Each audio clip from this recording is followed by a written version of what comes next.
এভাবে একদম ডিপ সুন্দরবনে মাছ ধরাটা কিন্তু খুবই রিস্কের একটা কাজ এবং বেশ কষ্টসাধ্য।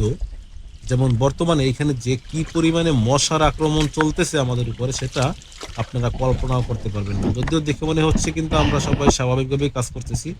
কিন্তু আসলে এখানে আসার আগে প্রত্যেকের শরীরে হচ্ছে বেশ ভালো পরিমাণে ডিজেল মেখে আসতে হয়েছে। কারণ ডিজেলটা মেখে আসলে খারাপ মশার লাগে। আক্রমণটা একটু কম হয়। কিন্তু একদম যে বন্ধ হয়ে যায় সেটা না, একটু কম হয়।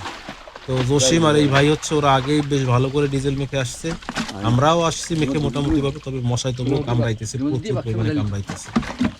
তো যাই হোক, কষ্ট যতই হোক এবং সেই কষ্টকে আমরা কিন্তু উপেক্ষা করেই এভাবে গভীর সুন্দরবনে রিস্ক নিয়ে মাছ ধরি। মূলত যখন আসলে এই যে জেলেদের করার অন্য কোনো কিছু থাকে না, ঘরে যখন চাল থাকে না, তখন আসলে এইভাবে রিস্ক নেওয়া ছাড়াও কোনো উপায় থাকে না।